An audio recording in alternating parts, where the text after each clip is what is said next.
A lot of people go through the entire game without realizing that the morph ball is a metaphor.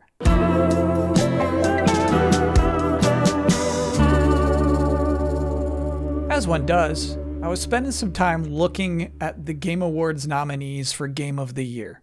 Just kind of staring at them. Here you're looking at the pinnacle of the video game medium in 2025. I think you could reasonably say, wow, that's an incredible variety of excellent games from unique studios of vastly different sizes from all over the world. But this week, I'm actually kind of struck by the strange similarities you find between those incredibly different games. Now, I feel like I should preface this entire video by saying explicitly, I'm not complaining. This is not a whining video. It's not a critique. I'm merely pointing out some similarities that I find interesting.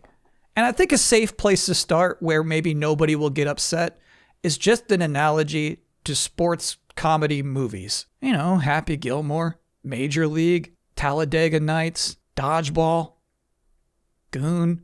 People love those movies. Now, if you're writing a sports comedy, you really only need two things. One, a sport, and two, jokes. Those are the essential ingredients to a sports comedy. However, if you want a successful sports comedy, you will also need a love interest. After all, what has the main guy really won if he also doesn't get a kiss at the end? And here's what I'm getting at. When people think back on the sports comedies that they love, they don't really typically think about the love interest aspect of it. They don't say, I love Blades of Glory because of the romance. It's not consciously anybody's favorite part of these movies, but they are always there, seemingly necessary. So, I've got 3 secret ingredients for Game of the Year nominees. And mind you, not all nominees have all of these things, but what I'm saying is, couldn't hurt to have them. Such as number 1, leveling up. And I mean leveling up in a broad sense. You know, basically just a little whoop, a whooping, you know, level 2. And obviously, you know, Expedition 33 is going to have leveling up. It's an RPG. It'd be crazy if it didn't. But I guess I'm consistently surprised by how pervasive leveling up has become in all video games. Like, you shouldn't make an online multiplayer game without some sort of way to level up something. What's the point of playing otherwise? But I'd like to talk about a game where it's actually kind of unusual that they have even a whoop, and that's Donkey Kong Bonanza. Donkey Kong Bonanza is a 3D platformer. There is no need to level up because the game is about freely navigating an environment to creatively overcome obstacles. So it's kind of crazy considering this game's genre that progress between worlds is not gated by a big door that says you need this many bananas to cross. In Odyssey, it's the moons that power your flying hat boat to get you to new levels. In Donkey Kong 64, you need a certain amount of bananas to feed to the hippo to make the hippo large enough to get the pig high enough to open the gate for you. And then Bonanza is just a lot more freeform. The design is, for the most part, largely, we don't care if you pick up bananas, just go nuts, have fun. Find your own way through this. And so the entire purpose of the bananas, the big thing you collect, is all here. Fill up your skill tree, get more health, dig faster. Drop more eggs when you're an ostrich. Like, you're looking at somebody who loves Donkey Kong Bonanza. And when I think about the things I love about that game, the skill tree doesn't even register. I don't give it a second thought. But I think it's a smart design choice because it's tying the player into their investment of the progression. It makes them think my Donkey Kong is stronger now than he was yesterday. It makes the player think that they're making meaningful choices. And I think an interesting thing to bring up here is Astrobot, last year's Game of the Year. There's no leveling up in Astrobot. And any upgrade you pick up in a level, you do not carry over into the next one. And online, you'd kind of see the argument, like, if Astrobot didn't have all these nostalgic cameos, would people like it as much? And you have to pretend and say, yes, yeah, everybody likes the design of this game. Not necessarily the cameos, but truly, I believe that, let's say, all of the robots you find in all those levels just turn out to be like a PNG that you put in a sticker book. I think people would still like Astrobot. I don't think it would have been nominated for Game of the Year if they were stickers, right? You're not rescuing those robots and then waving them goodbye as they go to their home planet. You're stashing them in your desert collection.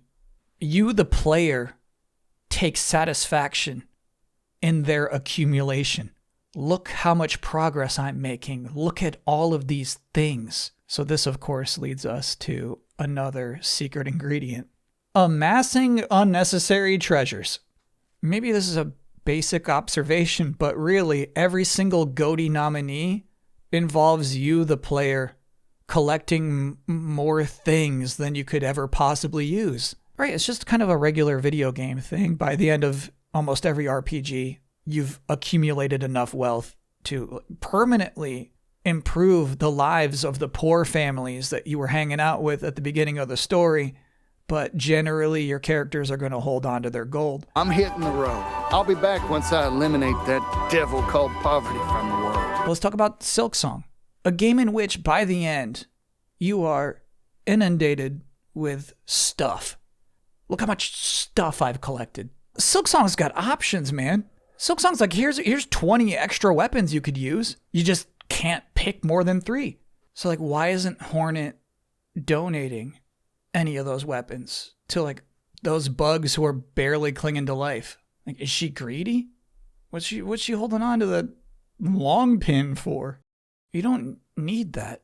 And again, I'm not criticizing Silksong for this. It would be weird, in fact, to donate your weapons, to put them away. It would be an unnatural feeling, especially if you got nothing in return. If you get a little XP for giving your stuff away, absolutely. But imagine surrendering your progress in a video game for no gain. Nobody would do it. We take pride in our service. All right, so you know how Masahiro Sakurai is always going on about how there's no real need for a distinction between roguelike and roguelite? I have to make an exception just this one time, because the reason that entire conversation would exist is because sticklers and purists acknowledge that in the original game Rogue, you don't keep anything between runs. A failure is absolute. And so why I'm okay with making the distinction in this case is I think today if you made a game like Rogue, where there's no progress, I don't think it's going to get the votes to get you a nomination for Game of the Year. I think today, if you made a game as unsullied and technically perfect as Tetris on Game Boy, you have next to zero chance of taking home the big trophy. I'm not saying we're fakes. No, we love level design. We love characters, and we love music. We love dodge rolls. That should be enough. That should be a fun video game. However, it seems that if there are no visible progress markers in the game, there's almost no reason to release it. We're all hardcore gamers here, right? We'll play anything. However, not one of us is brave enough to play a game where you end with the exact same amount of stuff that you start with. Oh, and the third secret ingredient is having a playable character with bare feet. And that's delayed input. Now, I will be away next week for the Game Awards, returning December 19th. However, I do also think at this moment might be a good point to reiterate that while I am associated with the Game Awards, absolutely nothing stated in this video, or really any video I ever make, is at all reflective of the viewpoints of the Game Awards as a show or organization. All right? They don't choose my shirts. I chose this. So leave any of that. That's all separate from what I do here. Anyway, until next time, thanks for watching.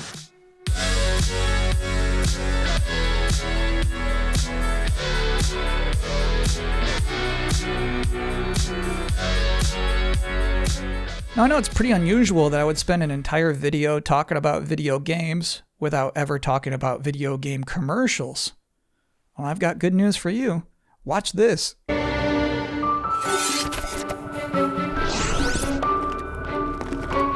No way!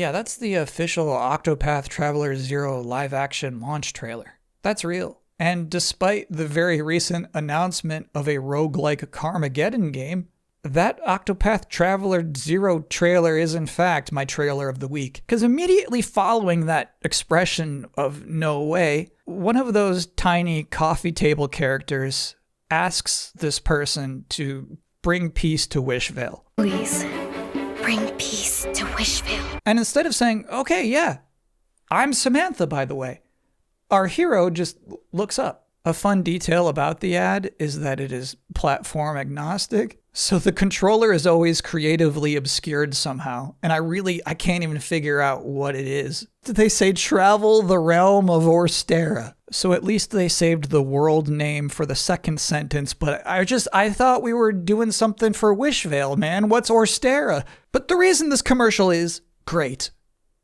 is how it ends. Honey, who are you talking to? No one. Just to recap that for you, that was a door slamming. Honey, who are you talking to? No one. Blink. Honey, who are you talking to? No one. Now, the way she says no one is peculiar, right? It's not nervous. It's not, no one. You know, it's confident and almost gleeful, as if she enjoys telling this lie.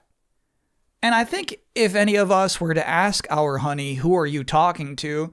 And they responded no one in that way, we'd assume they're cheating. But in this case, it's not an illicit affair. Just a fantastical thing happened to this woman that she does not want to share with her honey.